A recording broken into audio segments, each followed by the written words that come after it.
Oke, assalamualaikum warahmatullahi wabarakatuh. Bertemu lagi untuk pertama kalinya dengan kami dari tim Explore Ternak.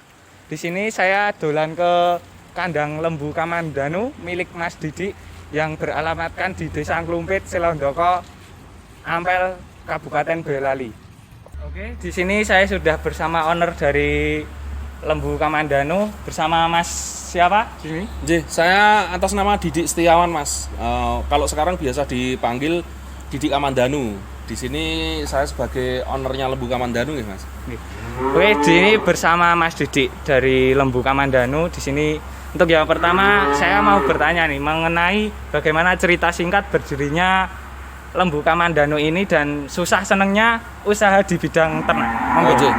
Jadi gini ya, Mas, kita cerita mulai dari awal itu memang kita merintis benar-benar dari nol, Mas. Dulu kita berdiri itu mulai dari tahun 70-an, Mas, itu bawa 1-2 ekor gitu ke pasar, terus berkembang sampai dengan saya masuk ke lembu Kamandanu ini sekitar 2010 saya masuk ke lembu Kamandanu. Dulu itu namanya Raja Lembu, Mas. Namanya Raja Lembu.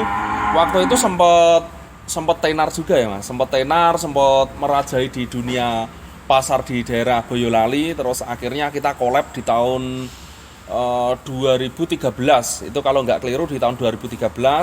Nama kita collab. Kita sudah punya armada banyak waktu itu. Tahun 2010 itu kita punya armada banyak. Terus akhirnya kita jual lagi untuk modal. Waktu dulu ini belum ada ya, Mas, kandang ini. Kandangnya baru sebelasannya dan rumah ini belum ada. Akhirnya kita collab tahun 2013. Setelah 2013 kita merintis lagi, ganti nama menjadi Lembu Kamandanu, Mas. Lembu Kamandanu ini bisa terkenal itu juga berkat online, Mas. Jadi kita jualannya itu 80% online, 20% di pasar. Jadi kita walaupun di Boyolali itu ada 5 pasar, kita ke pasarnya cuman di Pasar Jelok sama Ambarawa. Kalau di Boyolali yang sering kita ke Jelok sama Kalioso. Yang lain kayak di Ampel, terus Karanggede, terus di Simo itu kita jarang ke sana. Jadi kita seringnya ke Pasar Jelok sama Pasar Kalioso. Itu cerita singkatnya ya, Mas, untuk berdirinya Lembu Kamandanu. Pasti kita suatu usaha, Mas, itu pasti kita mengalami pasang surut. Jadi kita juga pernah mengalami collab dan alhamdulillah untuk saat ini kita juga bangkit lagi seperti itu, Mas. Dan untuk mengenai susah senangnya ya, Mas, di dunia ternak. Kalau kita banyak senangnya di dunia ternak, kita juga pelihara. Tadi sudah lihat ya, Mas. Ampun. Kita juga pelihara itu dari kecil harga 9 juta kita pelihara 1 tahun. Itu sudah ditawar 25 belum kita kasih juga. Dan memang sengaja kita peliharanya itu sapi putih, karena kalau sapi merah kita nggak bisa sampai dewasa, Mas, karena baru kita pelihara 3 bulan 4 bulan ada yang suka akhirnya dibeli sama orang ya. Karena tamu kita alhamdulillah jauh-jauh ya, Mas. Alhamdulillah yang nonton kita juga se-Indonesia, Mas. Bahkan ada yang dari luar negeri juga yang order sapi ke kita. Tapi yang baru kita layani yang paling jauh itu ke Medan, Mas. Ke Medan, Sumatera Selatan. Sama ke Kalimantan. Ke Kalimantan kalau orangnya nggak kesini langsung, nggak ambil sendiri, kita juga belum bisa melayani. Seperti itu, Mas. Kalau susahnya sendiri, tentunya kalau ada sapi yang sakit ya, Mas. Sapi yang sakit, terus sapi yang mati, itu susahnya kita di situ, Mas. Tapi kalau senangnya kita selalu senang karena memang itu kunci utama kita. Kalau mau pelihara sapi itu kita harus senang dulu. Untuk susahnya kalau ada sapi sakit, dan alhamdulillah, Mas, kita punya tim-tim yang kayak tim medis, kita juga ada tim yang sudah berpengalaman di sapi kayak salon sapi, terus untuk jamoni sapi itu kita ada semua.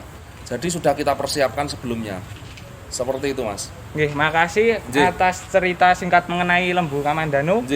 Untuk yang keduanya di sini nanti mau membahas mengenai cara pemilihan bakalan sapi yang bagus. Siap, nggih. Baik. Kita langsung saja ya, Mas. Ya, dari segi fisik mulai dari kepala sampai kaki-kaki. Siap. Jadi kita akan lihat sahabat ternak.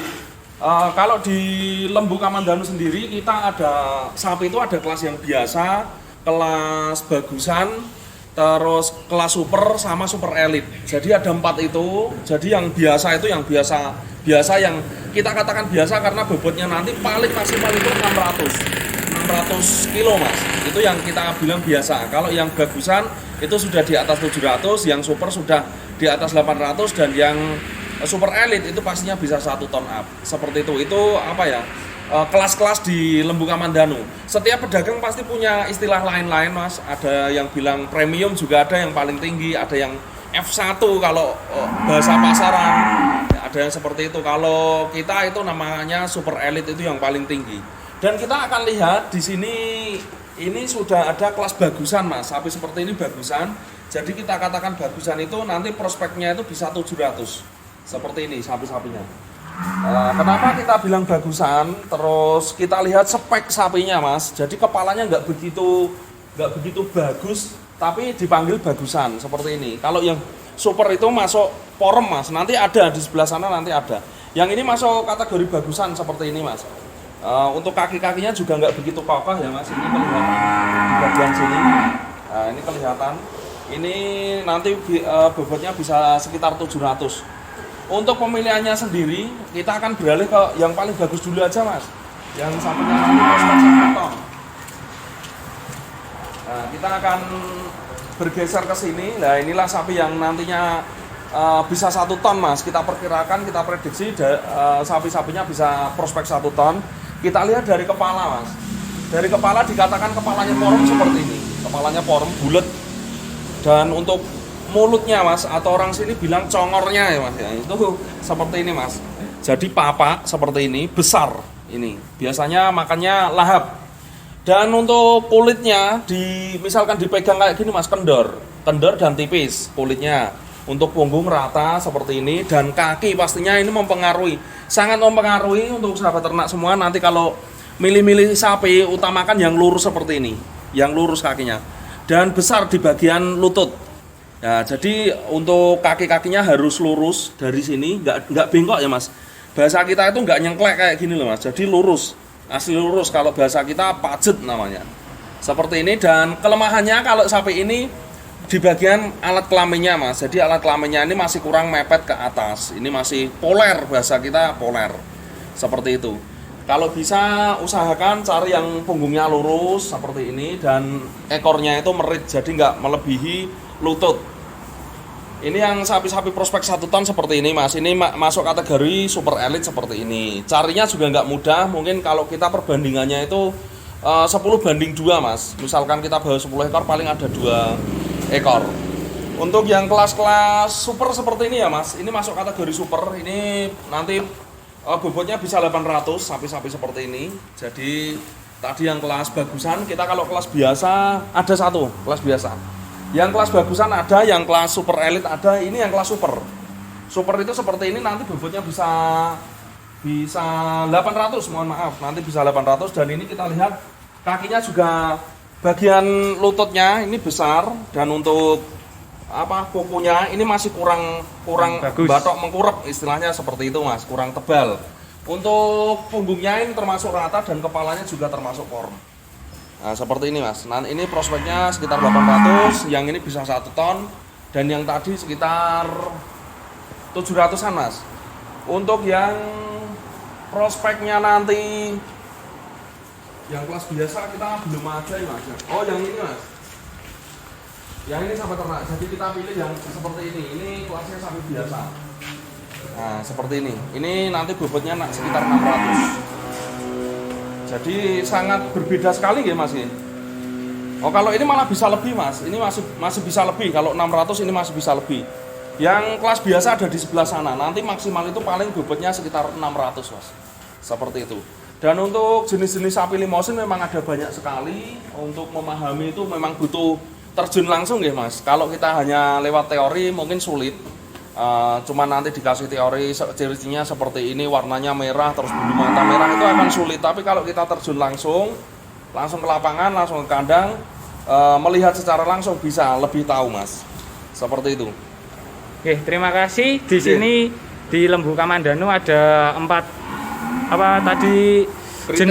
kriteria sapi atau kelas sapi mas. Kelas sapi di Lembu Kamandanu ada 4 tadi. Ya, ada kelas biasa, kelas bagusan, kelas super, dan super elite. Nah, untuk harganya sekarang Mas, Ya. mulai dari yang biasa sampai yang super elite itu kalau di Lembu Kamandanu sekitar berapa? Ya, itu untuk selisihnya ya Mas, itu kira-kira 1 juta. Jadi yang biasa, misalnya besarnya sama ya Mas ya, itu selisihnya sekitar 1 juta. Usianya sama itu sekitar 1 juta. Jadi antara sapi yang biasa dengan sapi bagusan itu selisihnya 1 juta. Terus dengan sapi super 1 juta. Lah yang paling nggak bisa ditafsir itu yang super elite Mas. Jadi kalau sapi super elite itu sudah nggak masuk logika lagi. Kita beli senang, seperti itu Mas. Untuk memahami cukup mudah, nanti itu memang beli senang. Kalau yang super elite itu nggak bisa ditafsir dengan logika, nggak bisa. Itu kita beli senang, gitu aja. Yang kelas super elite, tapi kalau super masih bisa ditafsir dengan dengan tafsiran masih bisa Mas. Terima kasih untuk Mas Didi atas ilmunya yang sudah diberikan. Semoga bermanfaat buat banyak orang nantinya. Cukup sekian untuk video yang pertama ini di Lembu Kamandanu. Sampai bertemu lagi di episode selanjutnya. Terima kasih.